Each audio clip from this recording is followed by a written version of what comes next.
Première tournée internationale pour Donald Trump après un premier passage.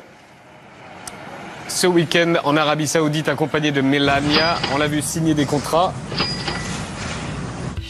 Donald Trump a reçu un beau collier. On l'a vu danser avec un sabre. Il a également changé une ampoule.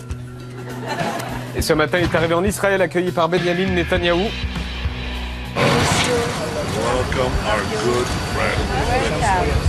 Toujours accompagné de Melania qui avait l'air totalement saoulée sur le tapis rouge.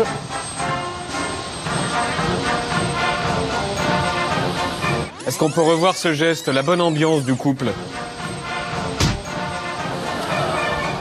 Et cet après-midi, il était au mur des lamentations à Jérusalem et c'est la première fois qu'un président américain en exercice s'y rend. Donc c'est la première fois qu'on a ce genre d'image et on retrouve Martin Veil à New York. Leur président est à l'étranger pendant 8 jours. Martin, qu'en pensent ces Américains? Eh ben écoute, on n'a pas encore vu de gens danser, on n'a pas encore vu de scène de liesse, mais ce qui est certain, c'est que tout le monde parle de ce déplacement à l'étranger. Les médias sont en boucle sur le timing parfait pour Donald Trump. Regarde.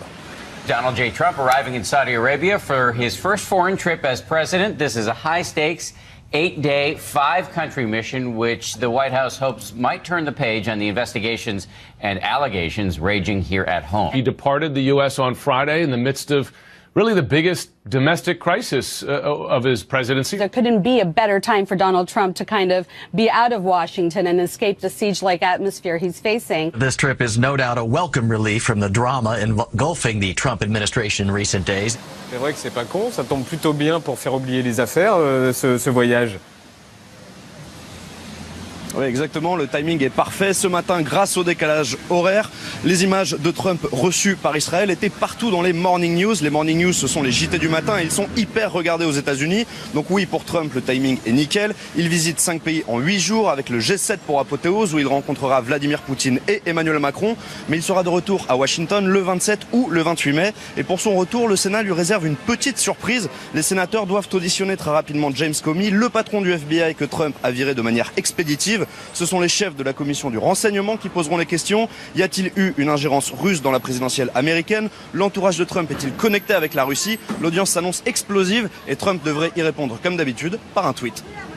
Merci Martin et bonne journée et New York. Exactement 10h11 quand au retour d'une page de pub.